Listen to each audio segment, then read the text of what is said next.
শেষ পর্যন্ত মিটিলকে যোগ্য সম্মান দিয়ে মিটিলের মাথায় সিঁদুর পরিয়ে দিল বুবলাই। হ্যাঁ বন্ধুরা, এমনটা হতে চলেছে আজকের পর্বে। বিস্তারিত জানতে ভিডিওটিতে লাইক দিয়ে চ্যানেলটিকে সাবস্ক্রাইব করে পুরো ভিডিওটি তোমরা দেখতে থাকো। গল্পের শুরুতে আমরা দেখতে পারবো কমলিনী বাবিনকে বলতে লাগলো, ওই বাচ্চাটা যদি পৃথিবীতে না আসতে চাইতো তাহলে আমি তোমাকে বলতাম, কিন্তু একটা নিষ্পাপ বাচ্চাকে নষ্ট করার কথা আমি কিছুতেই মনে আনতে পারি না। যদি মনের কোণেও আসে থাকে ভগবান আমাকে মাফ করে দিই, তবে একমাত্র তোমার উপায় হলো বিয়েটা করা।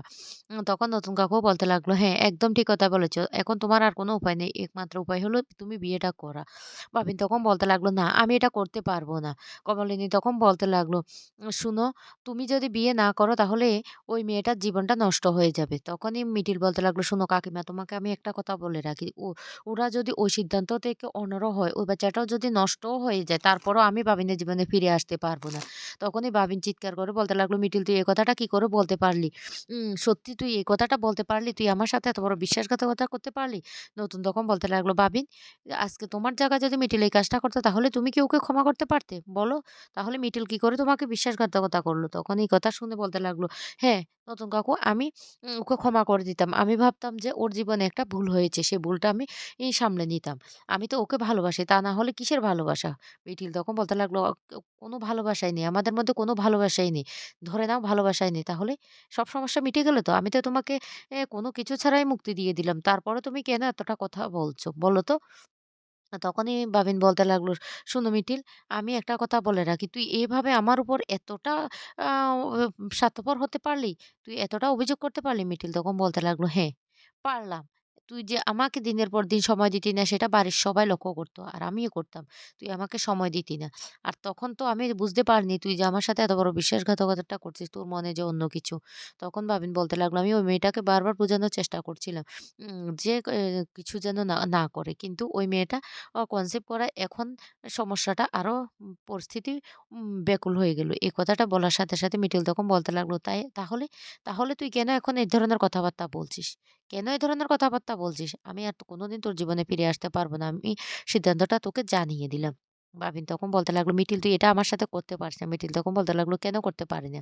তখন নতুন কাকু বলতে লাগলো, "ওর মতো ছেলেদের জন্য না আজকে সমস্ত পুরুষ সমাজ কলঙ্কিত।" এই কথা বলতে মিটিল তখন বলতে লাগলো, "না নতুন কাকু, কিছুতে সমস্ত পুরুষ সমাজ কলঙ্কিত হতে পারে না। তোমার মতো মানুষদেরকে তো আমি দেখেছি। তোমাদের দুজনের সম্পর্ক তো আমি দেখেছি। তাহলে নতুন কাকুর মতো এমন মানুষ থাকলে পৃথিবীতে না বাবিনের মতো এমন ছেলেরা যাই কিছু করুক না কেন, তোমাদের মতো এমন মানুষরাই সবসময় জয়ী হয়।" আর আরেকটা কথা, কিষাণু কিভাবে মিঠির পাশে দাঁড়িয়েছে, মিঠিকে ভালোবেসেছে। শুধুমাত্র মিঠির ভালোবাসা পাওয়ার জন্য মিঠিকে আগলে রেখেছি। কি না করেছি, মিঠির থেকে সে কি পেয়েছে বিনিময়ে তুমি বলো? তারপরে তাহলে আমি কেন তোমাদের পুরুষ সমাজকে কলঙ্কিত করব? কিছুতে করব না। কারণ কিষাণের মতো এই জেনারেশনের ছেলেরা আছে। তোমার মতো এই জেনারেশনের মানুষ আছে। তাহলে বাবিনের মতো ছেলেরা এমন কাজ শত করতে পারে কিন্তু তখন বাবিন চিৎকার করে বলতে লাগলো, "শোন, তুই আমাকে বুঝতে পারছিস না তো? আমি মরে গেলে তোরা শান্তি হবি। আমি মরে যাব।" তখন মিটিল বলতে লাগলো, "শোনো বাবিন, অনেক করেছ, অনেক করেছ। এবার দয়া করে হাত জোড় করে আমি তোমার কাছ থেকে মুক্তি চাইছি। আর ব্ল্যাকমেইল করো না। তোমার না মানসিকতাটাই খারাপ হয়ে যাচ্ছে। এই করে তুমি কি প্রমাণিত করতে চাইছো? তার মানে তুমি নিজে থেকে নিজে ছোট হতে চাইছো। একে তুমি অনেক কিছু করেছো। তারপর আর কি করতে চাইছো বলো? শুনুন নতুন কাকু, আমি তোমাকে একটা কথা বলে রাখি। আমি এই সম্পর্ক থেকে মুক্তি চাই, আর আমি ওকে মুক্তি দিয়ে দিয়েছি।" তখন নতুন কাকু জড়িয়ে ধরে বলতে লাগলো, "ও মিটিল রে, আমি কি করতাম? আমার হাতে যদি আজকে সবকিছু থাকতো আমি সবকিছু সলভ করে দিতাম। তারপরেও তোর মতো একটা মেয়েকে আমি কিছুতে হারাতে দিতাম না।" কমলিনী তখন খুব কান্না করতে থাকে। এই তখন মিটিল বলতে লাগলো, "শোনো, ওই মেয়েটার মা-বাবা আসবে। আমি চাই তোমরা ওর সাথে বিয়ের কথাটা যেন পাকাপাকি বলো।" তখন এই কথা বলে কমলিনী বলতে লাগলো, "আমি কিচ্ছু করতে পারব না।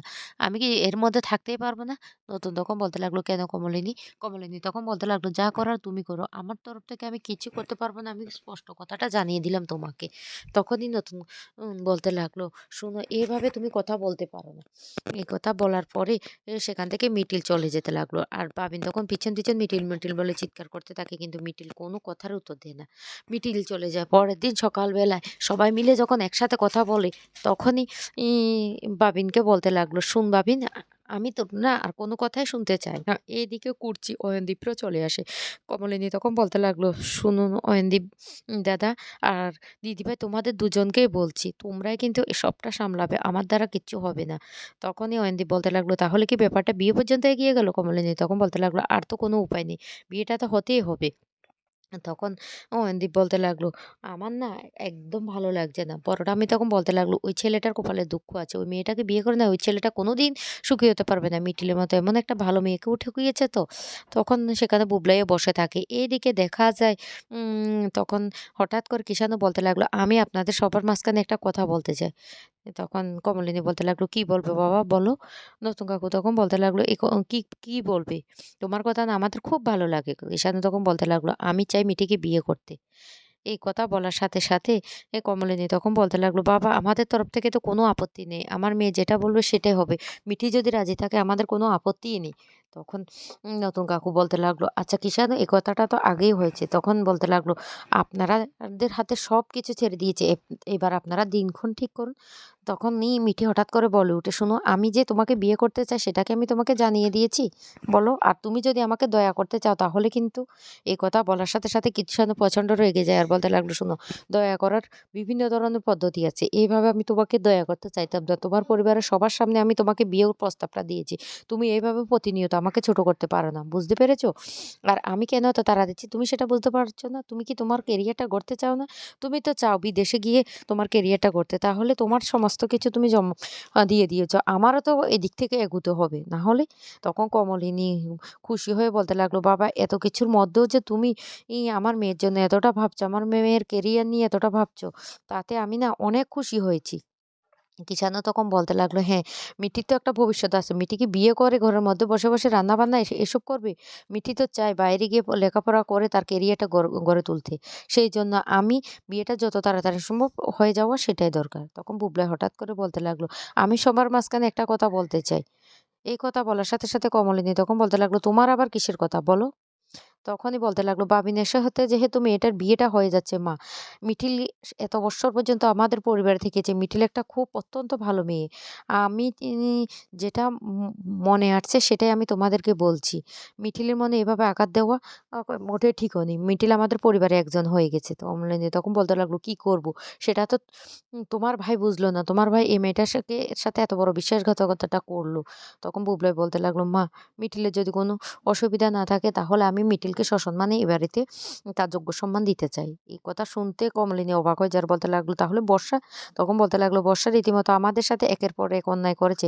আমি আর বর্ষার সাথে সংসার করতে চাই না।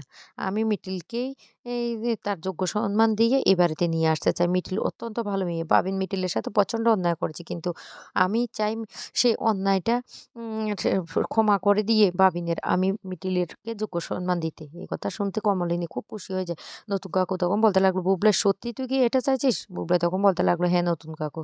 তারপরে নতুন কাকু বলতে লাগলো, "তাহলেই আমি মিঠিলের সাথে কথা বলবো।" এরপরে মিঠিলের সাথে নতুন কাকু কথা বলে। নতুন কাকুর কথা শুনে মিঠিল কিছুতে রাজি হয় না। তখন নতুন কাকু বলতে লাগলো, "একটা মানুষ তোর সাথে এত বড় বিশ্বাসঘাতকতা করেছে। আর সবাই কি তোর সাথে এমনটা করবে বল? পৃথিবীতে তাহলে ভালো মানুষের কোনো কি কদর নেই? বুবলাই আজকে সবটা জেনে বুঝে তোকে গ্রহণ করতে চাইছে। মিঠিল মা তুই কি আমাদের বাড়িতে ফিরে আসতে চাস না?" মিঠিল তখন নতুন কাকুর কথা রাখতে রাজি হয়ে যায়। তারপরে বুবলাই মিঠিলের মাথায় সিঁদুর পরিয়ে দেয়। আর তখনই সেই মুহূর্তে বর্ষা চলে আসে। আর বর্ষা চলে এসে চিৎকার করে বলতে লাগলো, "বুবলাই তুমি এটা করতে পারলে?" তো বন্ধুরা কেমন লাগলো আজকের পর্বটি অবশ্যই কমেন্ট করে জানাবে।